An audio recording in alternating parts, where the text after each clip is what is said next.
Bonjour, aujourd'hui juste un petit ajout sur le produit scalaire. Il se trouve que le produit scalaire permet en fait de construire des repères assez intéressants, des repères orthonormés. Orthonormés, c'est-à-dire que les bases sont constituées de vecteurs orthogonaux 2 à 2 et de norme 1, c'est-à-dire chaque vecteur a une norme égale à 1. Alors, pourquoi est-ce que c'est intéressant? Imaginons qu'on soit confronté à un problème où il y a des directions naturelles, où on peut, par exemple, si on a une expérience à faire en physique, on peut déterminer qu'il y a des directions qui nous intéressent. Cependant, le repère n'est pas orthonormé, et puisqu'on n'a pas un repère orthonormé, il est très difficile du coup de faire des calculs. Quand les repères sont orthonormés, en général, il n'y a pas d'interaction entre les directions. Et quand les repères ne sont pas orthonormés, nous avons des interactions, des choses un peu étranges qui peuvent arriver, et donc ce n'est pas l'idéal. Donc l'idée c'est de prendre au départ un système qui nous définit donc un système de repères qui nous définit donc des axes idéaux pour calculer, pour faire nos expériences, et par la suite, disons, de redresser ces axes de façon à en faire quelque chose où les calculs sont plus faciles. Alors la question est la suivante, on prend une famille libre, et on veut construire une nouvelle famille libre. Donc on prend une famille F, et puis on prend une famille G, constituée de vecteurs W1, Wn. Alors ce qu'on veut, c'est ne pas trop mélanger les choses, c'est-à-dire qu'on veut que si on prend les i premiers vecteurs, UI, et les i premiers vecteurs WI, ces deux familles de vecteurs engendrent la même chose. Donc ça, c'est ce qu'on veut, c'est-à-dire avoir pas trop d'embêtement, c'est ne pas aller chercher une information sur le troisième axe si les deux premières directions sont intéressantes. On veut rester dans les deux premières et ne pas avoir à tenir compte de la troisième. Donc, on veut en plus donc, que notre nouveau repère soit un repère orthonormé. Donc les WI doivent être orthonormaux, c'est-à-dire leur produit scalaire, le produit scalaire entre deux vecteurs différents doit être 0, et le produit scalaire entre un vecteur et lui-même, c'est le carré de sa norme, donc ça doit être 1 au carré, donc 1 tout court. Donc c'est ce qu'on exige, en fait, ce qu'on aimerait pouvoir construire. Alors, il y a une construction qui existe, qui s'appelle, comme le titre l'indique, le procédé d'orthonormalisation de Gram-Schmidt. Cette construction fonctionne très bien, elle est couramment utilisée. Elle date en fait, Gram et Schmidt, Gram c'est juste un petit peu avant le début du XXe siècle, donc c'est en fin XIXe, et Schmidt c'est tout début XXe. En fait, le procédé est, je crois, déjà connu de Laplace, beaucoup plus tôt dans le XIXe siècle. Alors, la remarque, c'est la suivante. Première remarque. On a besoin de construire des repères orthonormés, donc il est clair qu'on va utiliser la projection. La projection, ça va être pour nous l'idéal pour construire quelque chose d'orthogonal. Alors je rappelle juste la formule de la projection, quand on veut projeter un vecteur U sur un vecteur V, d'accord, donc U projeté sur V, ça va être le produit scalaire entre V et U, divisé par le carré de la norme de V, qu'on va écrire comme ça, et ça va agir sur le vecteur V. Donc ce scalaire va multiplier ce vecteur. Bon, pour ça, bien sûr, il faut que V soit non nul, sans ça on est embêté. Mais ici, on est parti d'une base, d'une famille libre, donc on n'aura aucun problème. On peut donc continuer un petit peu, donc pour rendre les choses orthogonales entre elles, maintenant qu'on sait faire la projection orthogonale, on peut remarquer en fait que si un vecteur U, on retire sa projection orthogonale sur V, le résultat, cette différence-là, sera orthogonale à V. Pourquoi ? On distribue donc le produit scalaire, ça fait U produit scalaire V, moins le produit scalaire entre la projection et V. Et là, on s'aperçoit que le dénominateur se simplifie avec la partie qui est ici. Il reste juste UV moins produit scalaire entre V et U. Donc ça veut dire une élimination, ça fait 0.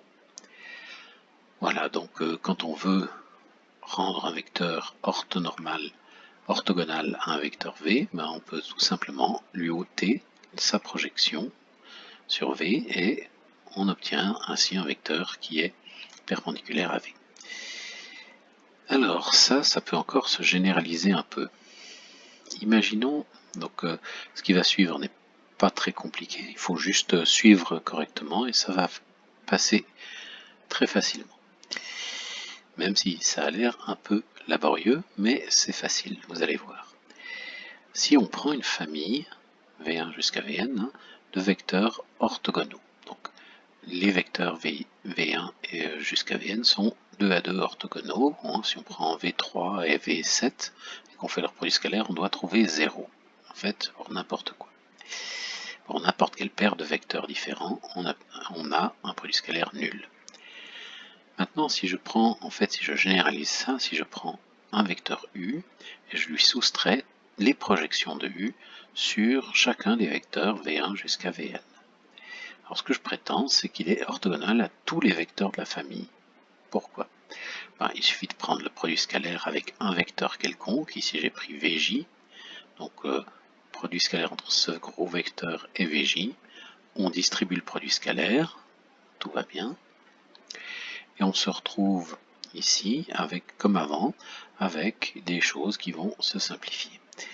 Alors, on aura le produit scalaire entre U et Vj, moins la somme du produit scalaire entre UI et VI, divisé par la norme de VI au carré, fois le produit scalaire entre VI et VJ.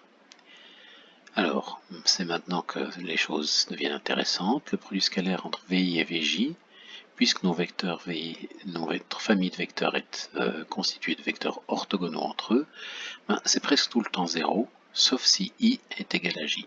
Donc quand I est différent de J, ça fait 0, et quand I est égal à J, ça fait la norme de VI au carré. Ça se simplifie, c'est en fait une multiplication entre deux, même si ça a l'air un peu plus bas, c'est bien produit, ça c'est juste une distinction de cas. Ça signifie donc que dans toute cette grosse somme, il ne reste que des termes nuls, sauf un, qui est juste le produit scalaire entre UI et VJ. Et donc, on obtient la différence entre deux nombres identiques, ce qui fait 0. Voilà. Donc, quand on part d'une famille de vecteurs orthogonaux et qu'on soustrait toutes les projections, on obtient un vecteur orthogonal à tous les vecteurs de la famille. Alors, ça va nous donner notre processus, parce qu'on comprend ce qui va se passer. On va faire ça petit à petit. On va définir d'abord des vecteurs VI. Alors, pour le premier vecteur V1, ce sera U1. On n'a pas besoin de le rendre orthogonal aux autres, parce qu'il n'y a pas d'autres qui précèdent U1. Ensuite, V2, on va lui retirer, ce sera U2 auquel on a retiré la projection sur V1. Donc sur le précédent. Donc ce vecteur va être perpendiculaire à V1. V3, on lui retire la projection, c'est U3 auquel on a retiré la projection sur V1 et sur V2. Alors, puisque V1 et V2, on vient de dire qu'ils étaient perpendiculaires entre eux, V3 va être perpendiculaire à V2 et va aussi être perpendiculaire à V1. On continue, V4, ça va être U4 auquel on a retiré toutes les projections sur les vecteurs V1, V2, V3. Et puisque V1, V2, V3 sont perpendiculaires entre eux, on obtient la perpendicularité. Tout va fonctionner à merveille. On va obtenir que V4 est perpendiculaire. Donc en prenant cette formule générale, pour nos vecteurs, on obtient une famille de vecteurs orthogonaux. Donc, d'où cette propriété-là. Maintenant, une deuxième propriété, c'est que VI, c'est une combinaison linéaire des vecteurs UI, U1 jusqu'à UI. Vous voyez, V1, il n'utilise que U1. V2 utilise U2 et la projection de V sur V1, c'est-à-dire la projection sur U1. Donc, V2 est constitué d'une combinaison entre U2 et U1. V3, il est constitué d'une projection de U3 lui-même, mais d'une projection sur V1 et sur V2, c'est-à-dire d'objets qui sont des combinaisons linéaires de V1 et V2, et c'est-à-dire, on vient de dire que celui-ci s'exprime en termes de U1 et U2, donc le tout s'exprime en termes de U1 et U2. Donc U3 V3 est une combinaison binaire de U3, U2, U1, etc. Encore mieux, c'est-à-dire on peut tout renverser. C'est-à-dire puisque si on a V1, V2, V3 par exemple, U1 on peut l'obtenir, U2 on peut l'obtenir en ajoutant un multiple de V1 à V2, on obtient U2, U3 on peut l'obtenir à partir de V3 en ajoutant un multiple de V2 et de V1 pour supprimer ces termes-là, c'est-à-dire on obtient notre U3. Donc ça signifie, en gros, puisqu'on peut obtenir une famille par rapport à l'autre, qu'on a cette propriété qu'on voulait, c'est-à-dire que les vecteurs U1 jusqu'à UI et les vecteurs V1 jusqu'à VI engendrent les mêmes vecteurs. Maintenant, on voulait une famille orthonormée, on a juste le ortho, on n'a pas le normé, et pour le normer, il suffit de prendre WI, le vecteur unitarisé de VI, c'est-à-dire on divise VI par sa norme. Et voilà, on a gagné, on a notre famille orthonormale de vecteurs. Alors prenons peut-être un petit exemple. Je vais prendre un exemple en dimension 3, j'ai donc pris ici 3 vecteurs. Voilà, on va appliquer donc U1, U2, U3, ils sont représentés ici à côté. Voilà. Alors on va appliquer le procédé d'orthonormalisation. D'abord, obtenir notre famille VI. Alors V1 c'était le vecteur, c'est le vecteur qui est là et qui est en fait le même que U1, c'est celui-ci.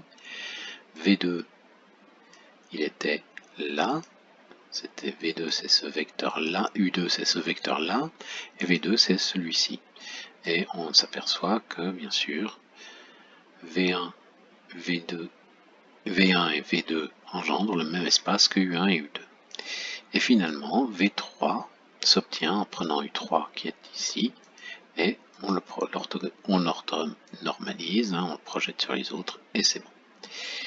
Et on obtient ici un repère en rouge qui est constitué de vecteurs perpendiculaires entre eux 2 à 2. Alors c'est pas facile de voir dans l'espace ce qui est perpendiculaire, mais c'est le cas, ils sont perpendiculaires, les trois vecteurs rouges. Et finalement, on peut diviser, rendre ça unitaire, donc on divise par les normes et on obtient les vecteurs en vert. Et ces vecteurs en vert sont nos vecteurs unitaires, sont de longueur 1, et ils sont dans les mêmes directions donc que V1, V2 et V3. Voilà. On peut maintenant, si on veut, changer un peu les vecteurs. Alors changeons U1. Voilà. Je vais changer un petit peu U1 ici. U2, pourquoi pas. Voilà. Et U3. Voilà. Et on obtient toujours un repère orthonormé. Alors c'est pas facile, mettons-nous bien. Voilà. Ici on a des vecteurs. On a W1 et W3 qui sont perpendiculaires. Ici W2 et W3. Et là W1 et W2.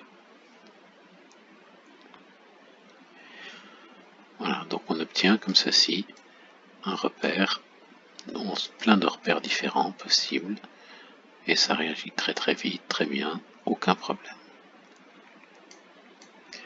Voilà le procédé d'orthonormalisation de Gram-Schmidt.